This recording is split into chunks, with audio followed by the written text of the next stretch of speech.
Our guest today is an elder statesman of Australian rock and a towering figure in the history of Indigenous music. He is a master guitarist whose electrifying style helped define a generation of powerful, politically charged rock and reggae. A proud Yorta Yorta man. From Melbourne, he is a key songwriter and guitarist for not just one, but four of the most iconic Aboriginal rock bands: Coloured Stone, No Fixed Address, Mixed Relations, and Blackfire. He quite literally co-wrote some of the classics of the genre. His legacy continues today through his family, including his sons in the hip-hop group Young Warriors. Please welcome a true legend of the six string, the brilliant and influential Selwyn Burns. Thank you, Dave. Such an honour to hear all that. And I think, did I do that? Must have. But it was a dream that I wanted to do that. So, yeah, it was the easiest thing I could do because I wasn't much good at work. Music was my go. Well, I'm glad I've got you here. Thank you so much, because the truth is you've done so much more than what's just been mentioned. Yeah. helped a lot of struggling bands out. Showed them the ropes. I mean, some of the bands I used to come across used to just plug into an amp and think, that was good. And when I started showing how to work pedals and things and what to do with them, that's when they got better and better. And, proud to watch them still going today. I started in 85. Was the beginning of me actually playing in bands.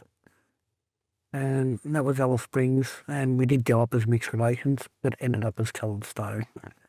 That's fun, because you're a Yorta Yorta man. Yeah. So that's for here in Victoria, but you started music up in Northern Territory. Northern Territory, yeah.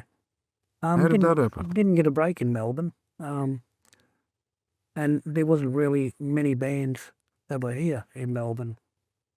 And I remember a little kid, I used to see Harry Williams and the Country Outcasts. And I was 8 years away and I just ordered him. And that's when I started learning guitar. And I thought, I want to do that, And I ended up knowing the ropes of how to play the guitar by the time I was about 14.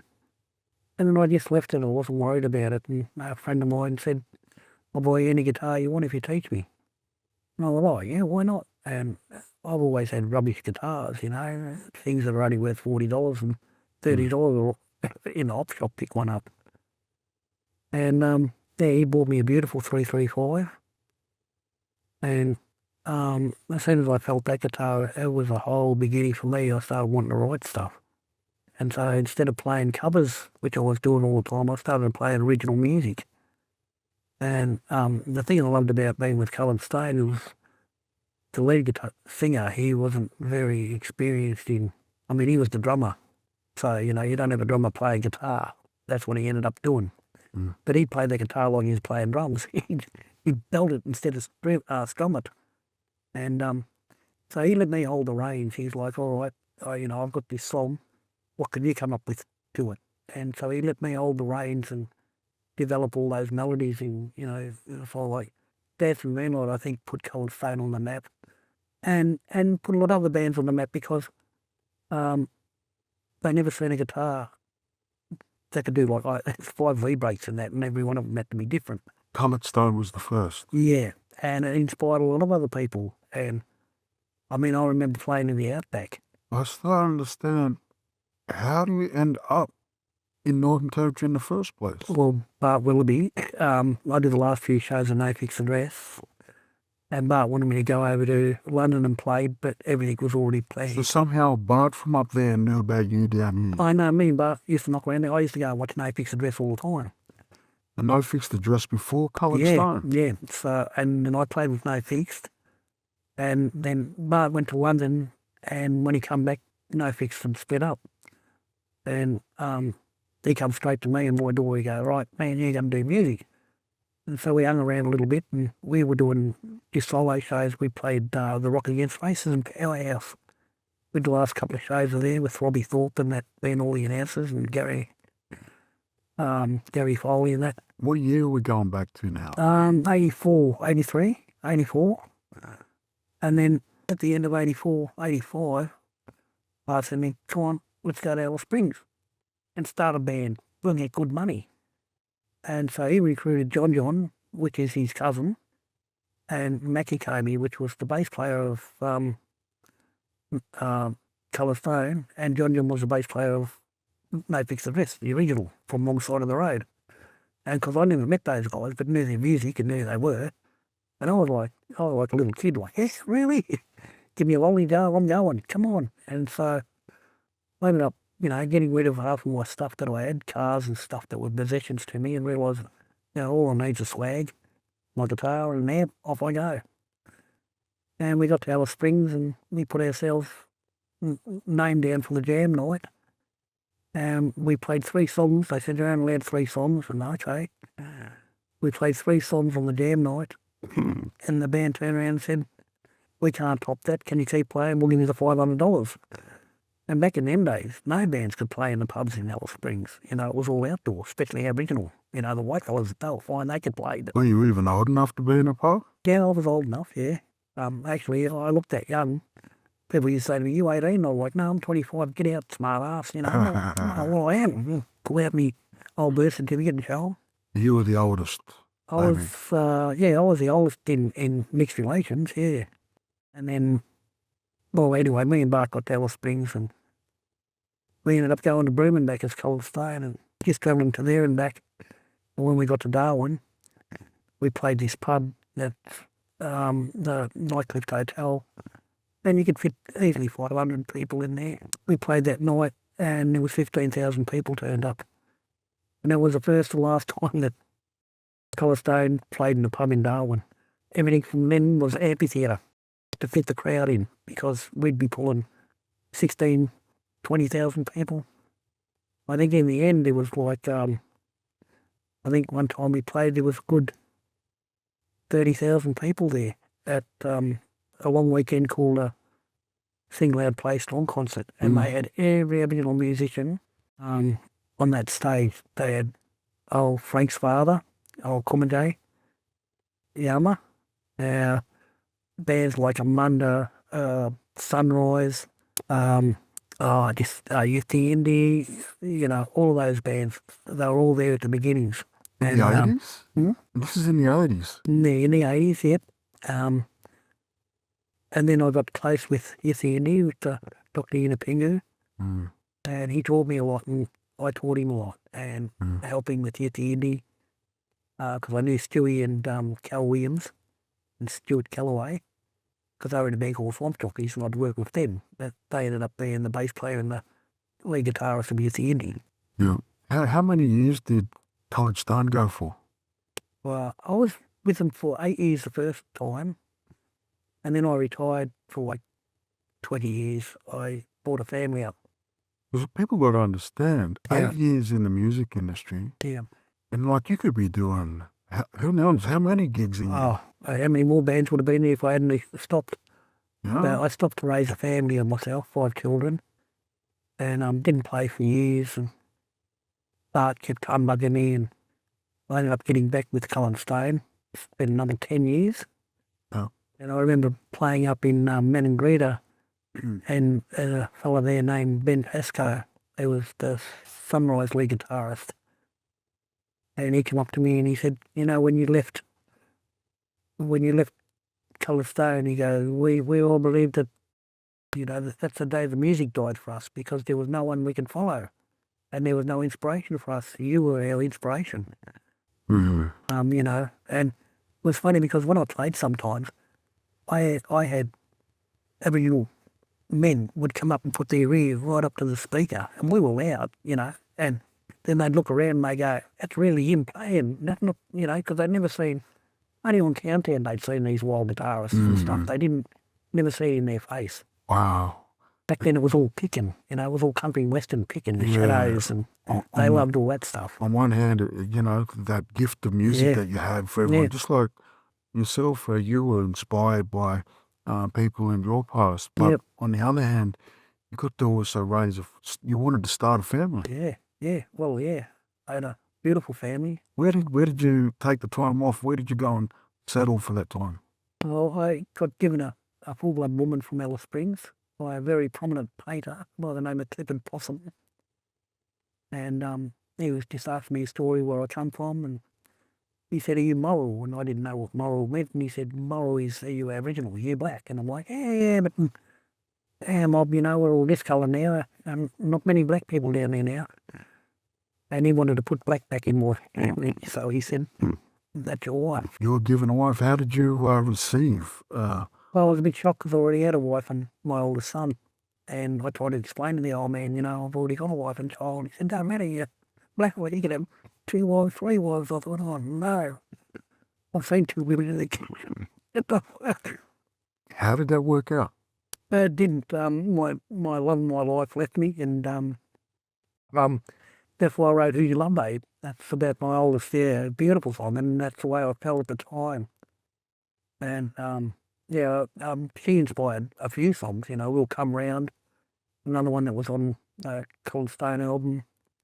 There were a few songs I wrote about Colleen, but I ended up just having to do what I had to do. I made me bed, I'm lying in it. And I think the worst thing was, I don't care what anyone says, but raising children by yourself is one of the hardest things I've ever done.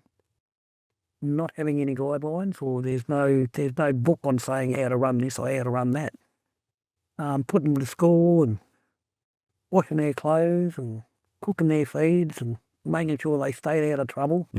How many did you raise by yourself? 4 boys and 1 girl. Yep. But I've got 10 children. They all come home. We get on like a house on fire.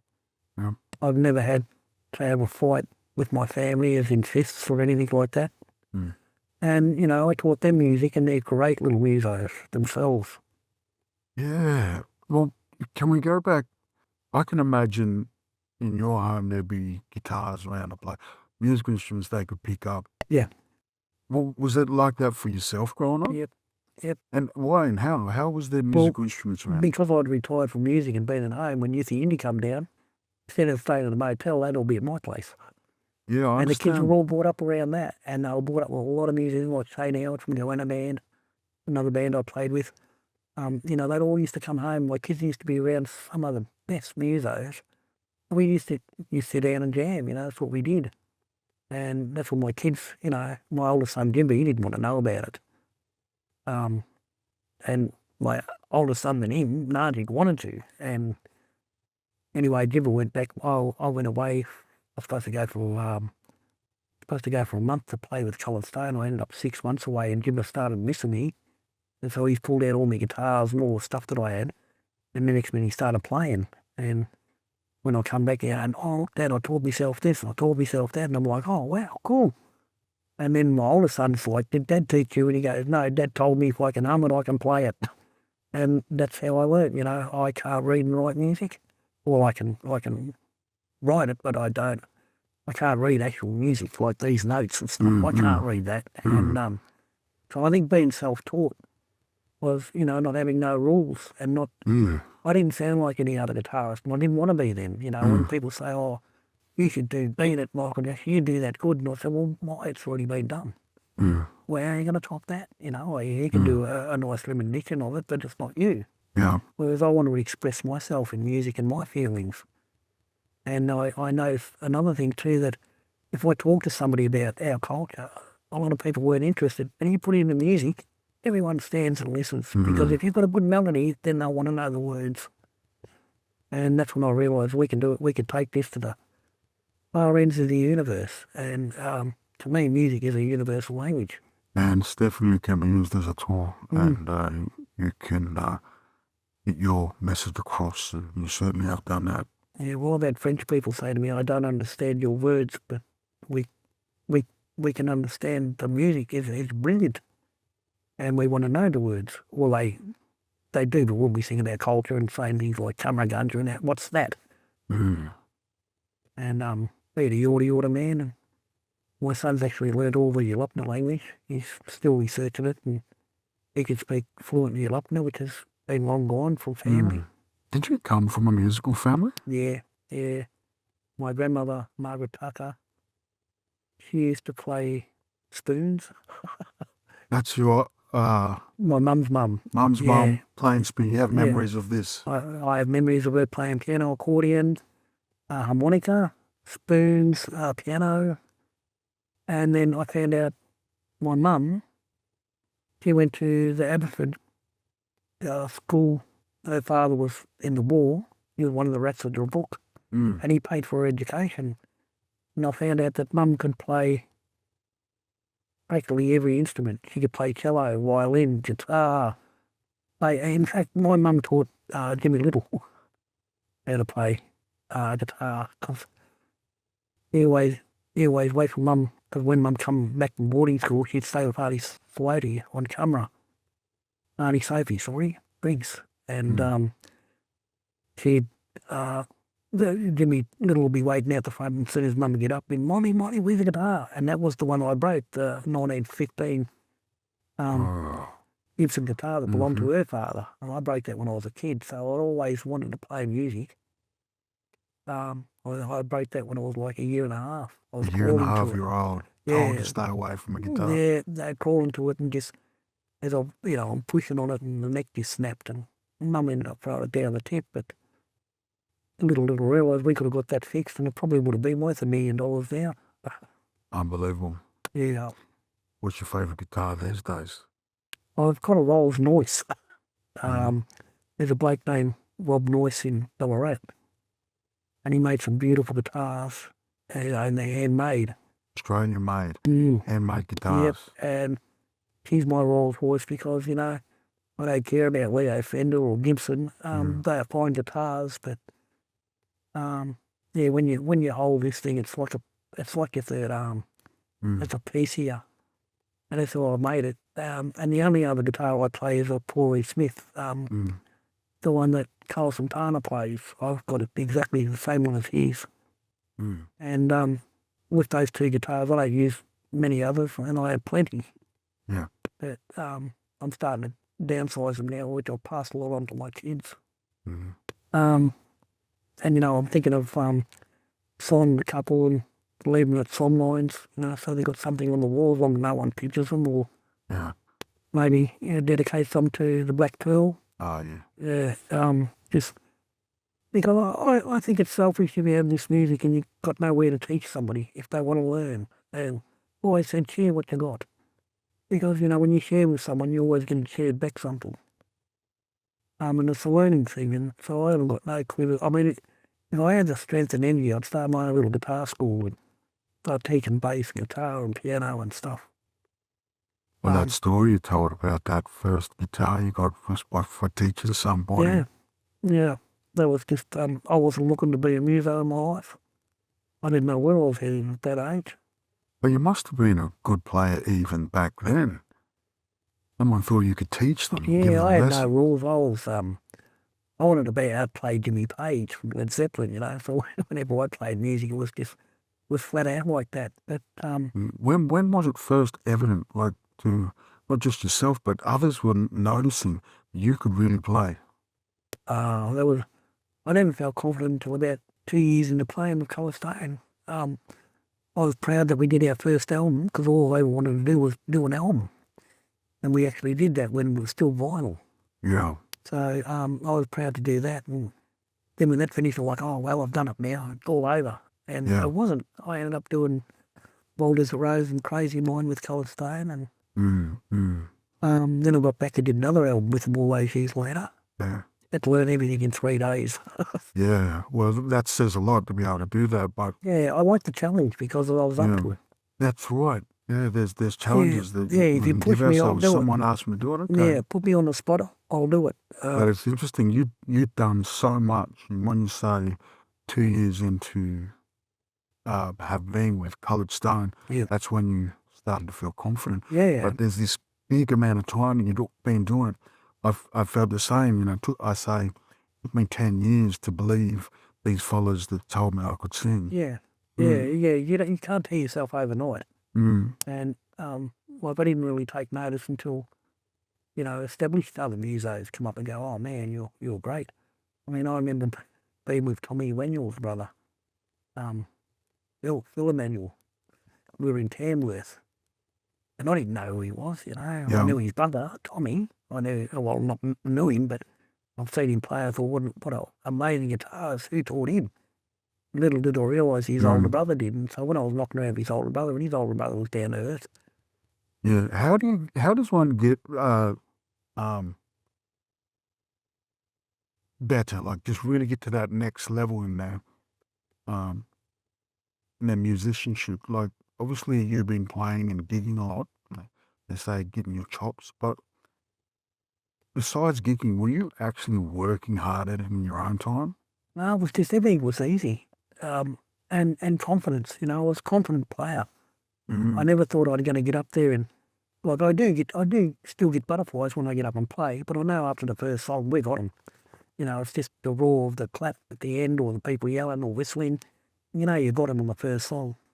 And I always felt confident in playing. I never felt like, oh, I can't do this and panic.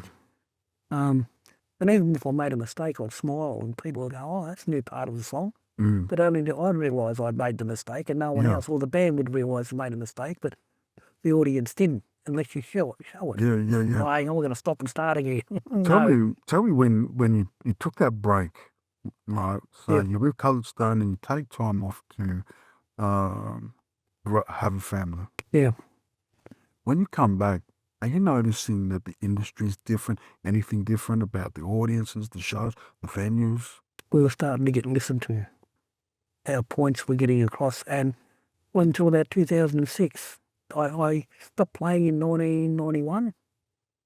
I think it was about 2006 when Bart kept asking me to come back with the Mark Willoughby 15 years you took off. Yeah, and I didn't miss it, because as I said, it was hard the first year around. We were driving down dirt roads. And now those roads are paved, they're bitumen. And I feel a part of those roads were made because people wanted to come up on more people come when those roads were bitumen than when they were dirt roads. I mean, it'd take you 18 hours to go to Alice Springs from Port Augusta, 30 k's on a corrugated road. And now it's 8 hours. Yeah. If you don't need a kangaroo or bullock on the way. Yeah. But, and once you get past Ketepi, the speed limit is like 140 plus. That's a long car trips. Yeah. The changes. What did you notice when you came back? Well, that the ignorance of people weren't calling us whingers anymore, but starting to listen to our music and starting to think, hang on. 2006, there was a big shift in... Yeah. Well, see, when Archie Roach took the children away, a lot of white fellas didn't like that. They didn't like that history of that story being told. And a lot of things were coming out like, well, don't blame us, it's not our fault. We didn't do that. But it's their ignorance that do push it. If they stood beside us in one voice, people wouldn't look at us like, oh, you're whinging. I said, because I know mineral oil pretty well, and I said to Peter Garrett, I said, isn't it funny that you fellas can look in our window and explain to the people out there what we're like, and yet we sing out of that window and they just said we're whingers, we're carrying on, we're talking, crap. And I said, now, we've got on TV now, which is telling stories our way. And I've got a lot of European friends that watch it, and they reckon this is the best TV because you're getting the truth, and you're getting the people telling the stories and that, the ones who experienced it and that. And that's what I noticed about music now is people are on our side. So that had an effect on you when you came back? You were enjoying it more? No, I was, yeah. Or you felt safer? We're being listened to now, and it's worth appreciation. Doing. Yeah. I remember playing one pub. It happened to be a bikie pub in Newcastle, and it was like a Blues Brothers theme. That big white cage over the stage, and I'm thinking, what? They got a white cage here.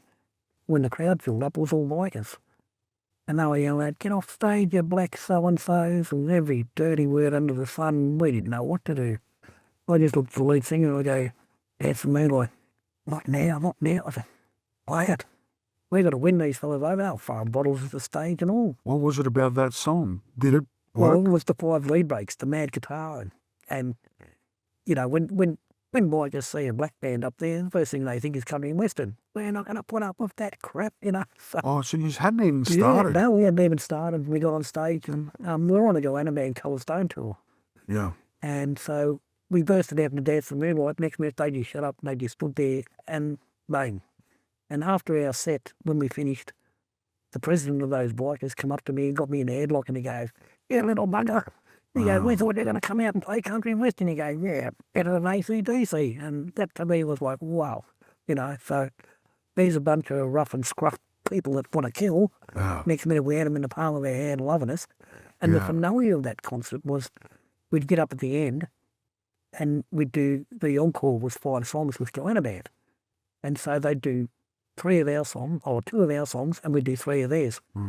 So we'd be doing Razor's Edge, Common Ground, and probably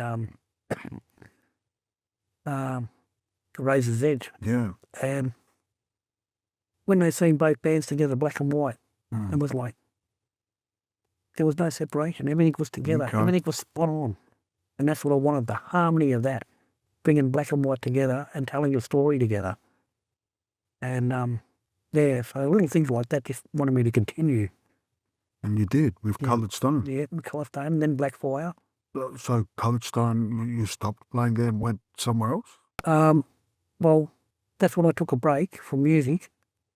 And then, as I said, 2006, Mark wanted me to play with him. And so I ended up playing with him. And then Hunter was doing a tour by himself through Melbourne. And he rang me up and he goes, "You're playing again?"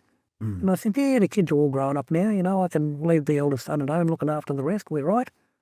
"Yeah, I'll play. Why, what you got?" And he goes, "Oh, you want to do a gig with me?" I said, "Well, where's the band?" And he goes, "I haven't got a band." "Oh, well, let's put a band together." And he goes, "Selwyn, we haven't got time." I said, "Yes, we have." And he goes, "How?" I said, "Mickey Moffat used to play with us." "Oh, I forgot about Mickey." And I said, "We've got John Fedrizzi, who just passed away." And he was also with Archie Roach altogether now, drummer. 180 Italian fella. And but I said, "Well, when can you get them?" And I made one phone call, got everyone together, and I said to Nicky, what do you remember of Colour Stone songs that you could play right now still, without having to go to rehearsing? And he wrote a list down, and I go, "How are you fine with that, John?" And he's looking at it, and there's 20 songs from Nicky, there's 20 songs from me. And one of just goes, "Oh, we only need 14. And I said, "Well, you pick what do you want to do?" So there we got down and played as a band again, and we went on the road for a while. Using what band though? Colour Stone. Yeah, Okay. and we ended up getting Peter Wood. Yeah. He plays with Tony Lovett and what were they? Can't think of their name.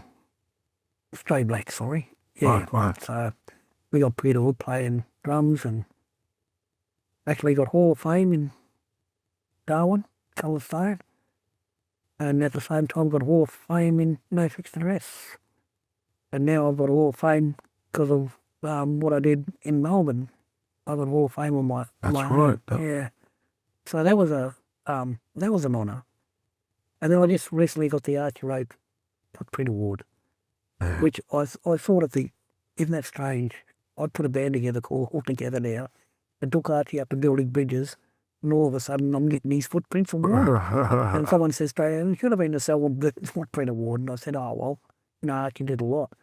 And I'm proud of that fella. I'm proud how he pulled himself up. Him and Ruby were just amazing. Yeah.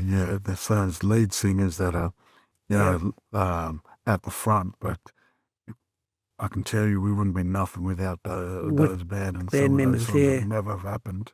So I felt real honoured to be put in that spotlight of playing music, not to be a rock star or anything. I wasn't in it for the women or wasn't in it for anything other, not even the riches, I was more into, we're starting to get through and educate the ignorant. And that's what I loved about doing music, was it's universal language.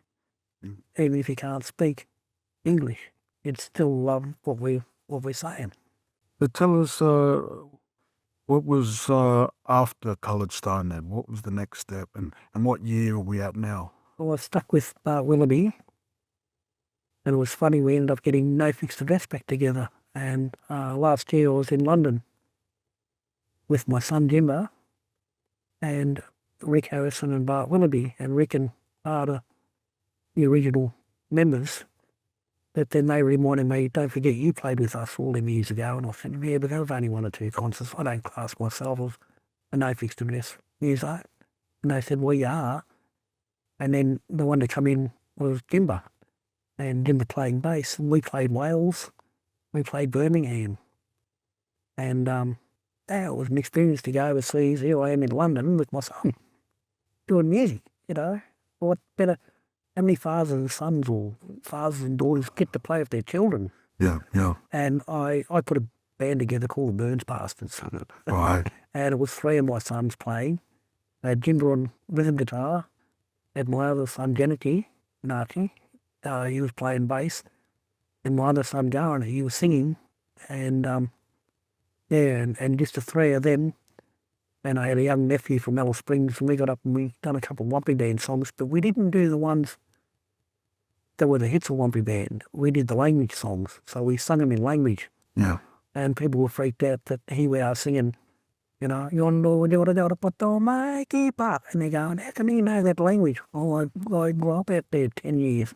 Yeah. I used to sit cross-legged in the desert with them old people. And I used to always say to them, tell me story. Mm-hmm. And some of the stories that have come out of me just freak. I mean, I've seen things where people say, oh, that's crap. But I've seen a fire where they're burning country, and then to the right of it, nowhere near the fire, it was like light coming through a square thing like that, a light on the other side. And they told me that's a third dimension. If you get caught in that fire, you go through there. I was like, what? And it didn't look like a fire on the other side. It was just a bright light coming from a square, away from a fire. Oh. So over there's a fire, country being burnt. And then over here is like a doorway, a square doorway where you could see the light through the crack. That's all it was. A crack of light there, crack of light there, crack of light there, doorway. And I wanted to take a photo of it, and I reckon, no. The photo got to stay there, you know. Not on your camera, you can't show. This is pure. No wood, you get sick. So I thought, yeah, and you wouldn't see it if they didn't want you to know about it. So that's the way it works with Karachi and Featherwood. They don't want you to know about it, you won't see it, or it'll be wiped from your mind. Like Men in Black, you know, they get the thing, you don't remember nothing. But yeah, I learned some things from them old men out there that I should have been going through law, but, you know, because I explained to them, it wouldn't be fair on my people to learn your law, L-O-R-E, and then come back to my mob, and I'm a man in law, but they're not. And, you know, I'd rather come through initiation through my clan than yours and then take it back, because I said, you know how many people will be jealous? You know how many people want to hurt me because of that there, knowing that? And they realised, and so touch wood, I've got out of being put through law. Yeah. Which is a scary thing, because once you do that, they become the punishers. So if you did wrong, or your family did wrong, and they couldn't get them, they get you. Yeah. But no, music was everything to me, and still is today. And like I said, I'd love to pass it on and teach. You know, find some of the songwriters that we can get a little thing where we can get different people to come in and just teach music and keep it ongoing. And that's what Colour Stone did when we played in the Outback. We'd do workshops with the kids, and we'd have them doing a song on the final day. They'd get up and play a song. Their song that they wrote, that we put together. At the end of the concert, we get that young band up to play. And I noticed that they loved Wipeout. So it was so easy to teach them Wipeout. Yeah. Than to try and teach them, you know, all these instruments. Yeah. And Wipeout's one of the most easiest things to play, whether you're playing it on bass or guitar or drums. And there are a lot of drummers out there. So, no, it was just an honour to see all the bands that I got around and I influenced, and that acknowledged me out of, you know, they all come up and, oh, thank you for giving me an insight into knowing what to do on a guitar and stuff. It's been great being able to sit here with you, and Yeah.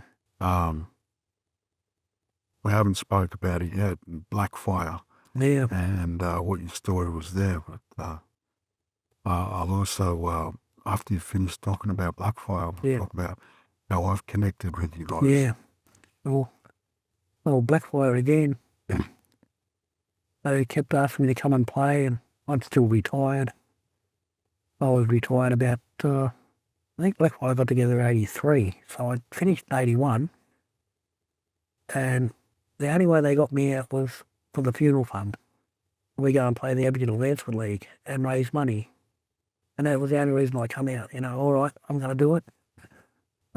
We need to raise money to bury this fella, so I'd come out, and we weren't even Blackfire then. We were just a band that got together, me, Grant, Bradley, Kelly, a few other musos around. But me and Grant and Kelly and that, we stuck together, Blackfire. And a bloke by the name of Richard Mickloff, who was running SBS recording studio. And he come down to the Answer League and he seen us. And he's like, oh, wow, you guys are amazing. Have you got any originals? And Grant's like, oh, yeah, we've got some originals. Sel's got a few. And he said, look, I'm running SBS Studios. Why don't you come in? I'll give you a free recording. Oh. And that was the start of it. That's where we did the first album, A Time to Dream, through Richard believing in us. And then we thought, well, this is pretty good. And we got Kudja out of the park. He was 3 or 4 bottle of ouzo in the morning. And he was a full, story with Kudja. It's so sad. He'd come and met his family when he was 16. And every day someone died in his family after he got to know him. And so not just being stolen generation and taken away from his family, when he got to meet him again, they were dying like boys. Which turned him into full-on. He couldn't handle no more and sat in the park drinking. As a young man, that's what. And he'd sit there doing opera. La Colombia, Yeah. I could hear him a mile away. And Grant and Kelly said to me, oh, we need a singer. And we had John Stevens wanted to be our singer from Noiseworks. We said, no, we can't have a Māori or a Kiwi fella. It's got to be one of our own to sing our songs. And someone said, what about Kudja Edwards? They all looked at me and they go, who's going to approach him? Sally, go on, you're his favourite cousin, he'll do anything for you. So, all right, I'm off down across the road in Gertrude Street there in the park, across the road from the old Champion Hotel. There's Kudja, blind drunk, singing up about 10:30 in the morning, 11. I walked over to him, I go, hey, cousin, and he stopped singing, looked at me, mouth dropping, he goes, hey, brother, what you doing? I said, oh. That's them, like. I said, we're looking for a singer. Yeah. Oh, what do you want me for? I said, well, you've been recommended and I want you to come and sing. And he said, I'll be effed. He goes, anybody else that asked me, I would have got up and punched him in the mouth. He goes, you scallywags, I'll do anything for you. So he come and sung and yeah, that was it. It changed his life, I tell you. Changed his life for sure. Well, I drank him under the table in China. He got his 3 bottles of ouzos and I got my 3 bottles of Chivas Regal. And he was gone at 2.5 bottles of ouzo and 2 bottles of Chivas. And there I am, I drank the rest of his drink and I had 1 bottle to go. When he woke up, I had about that much left. He goes, you still going? I said, yep. He goes, you beat me. And then he come back from when we got back from Japan and China. He had a heart attack. And from there on, he never touched alcohol again. And he just got stronger and stronger. Yes. And then when he got those awards, he rang me straight up. Like, you did this for me. I said, no, I didn't. I said, you done it yourself, brother. I said, you done it yourself. You've been acknowledged for what you've done, not what I've done. Yeah, but if it wasn't for you, I wouldn't have walked this path. And you believed in me when I had no belief left. And I think Auntie Marge and your mum, she found all us kids because his older brother Arthur said to my mum, Molly, I've got 16 brothers and sisters out there and I can't find any of them. Mum found everyone. Kudja was the last one. Yeah, so that's so he took on the challenge. He sings with Blackfire. And today all of his achievements and stuff, yeah, I'm proud of the big fella. And to work with him all in years and still do, Blackfire went around the world, did it? We went around twice. We went to Unbelievable. China and Japan.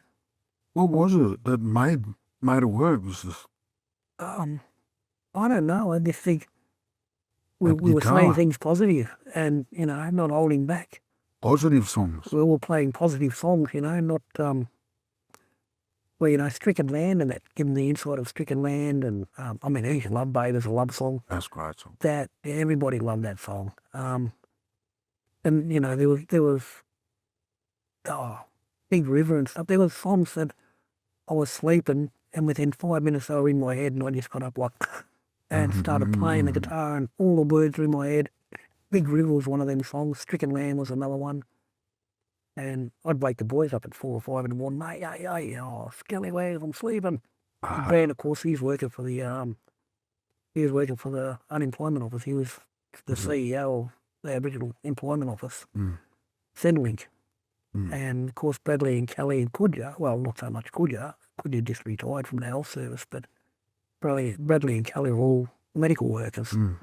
You're saying songs coming to you in sleep? Yeah, I go to sleep thinking of tunes, you know. Yeah. Just, that's like that, you know. Me and him, when he said he got kicked out of school for tapping the desks, because all he was doing was tapping, playing drums, and that's all in his head. He didn't want to know about schooling. I said, I was pretty much the same. You know, I'd be thinking of music and not having an instrument. I used to pull a comb out and a bit of paper and play on that. Is there moments when these sort of things happen more times than others? Say, for example, you're driving down this road through this particular part of country and the ideas start flowing. Well, funny you say that because we were driving to Milcuddy, which is Mount Isa. That's Milcuddy country. Other people, and we're driving up that road there, and it's got on the dusk, and bullocks everywhere, black, brown, and the problem was they blended into the country, especially the brown ones. You couldn't tell the red earth from these brown cows until you were right on them, and the black ones, well, all you could see is the white of their eyes. And so we're driving down there, and could you reckon, bet you can't ride a song about this road? I said, I bet you I can. By the time we got to Mount Isa, I'd come up with a song called Suicide Road. So that's where that song come from. I'll never forget, he couldn't handle the heat. It was 40-something degrees in Mount Isa. And that, because being a big fella, that heat got to him. Yeah. And like, where are you? I'm out here. Where? Hey, he's in the swimming pool there. That's where he stayed all night. He couldn't get out of that swimming pool. Too hot. But yeah, no, we had some good times on the road. You know, and for him to achieve what he's done, like I said, he was giving up. Yeah. He was giving up. He gave up. He ready just to drink himself to death. Yeah. And what about yourself these days? How are you sitting with the music? I'd still love to get out and play, but it's just, you know, sometimes it's hard, sometimes I have good days, sometimes I have bad days, so now I don't commit. People say, oh, can you do a gig next week? I'll be like, I can say yes now, but come the day will I be okay? Yeah. It's just my breathing emphysema. Don't smoke, people, I tell you now. Give up the cigarettes. Well, that's actually one of the questions I wanted to ask you. If you had a message for any of the young fellas out there wanting to get into music. A lot of people say don't smoke, but don't. You know, I was fine up until about 1 year ago, and I just went to go do some shopping, like a normal thing, walk across the street and do shopping, and I just found windless. I couldn't, you know, I got about 15 steps and had to sit down. I'm thinking, what's going on here? And I take another 15 steps and have to stop. It was like I ran around a football oval 3 times. Just taking, 15 steps. Now it's gotten that bad. I take 4 or 5 steps and I'm huffing and puffing. Like I'm ready to bail the thing's house down. Well, you didn't drink for a time, but you sure I gave up smoking drinking. a good go, huh? Yeah. I gave up drinking, I gave up cigarettes, but the damage was already done. And so when I went to the health service and had to go to St. Vincent's to the specialist, and he said, oh, you've got emphysema. which is a whole heap of holes in my lungs, and that's why I can't get the air in it sometimes. But sometimes it scares me because I wake up in the middle of the night and I'm gasping for air. And that's the thing that scares me. And, the damage is done now, even though I don't smoke anymore. There's no way I can retract it. I said to the doctors, can't we get that leak sealer and just spray the lungs? He said, no, it doesn't work like that. And he goes, but that's a good idea. He said, maybe in the future they'll come up with something like that. And I said, yeah, well. But no, I'd love to keep playing music, and I will do some more shows if they're in Melbourne. As far as flying around and that, I can't. Yeah. I mean, Mark Willoughby's asked me to go to Coffs Harbour and do some work with him, and I said, no, I'll grab Jimbo. He's the next best. Yeah. So he's going up to Jack Thompson and Russell Crowe with David Brody and Shane Howard, and they're going to do a few shows and an album. And to me, that's proud right there. At least family's still involved doing it. And same with my other son in Echuca, Nudge, he does cultural teaching, dancing and that. But if anybody wants to learn music, he's there, he can show them, He pretty much knows the ropes now, how to play. Got a few guitars I've given him.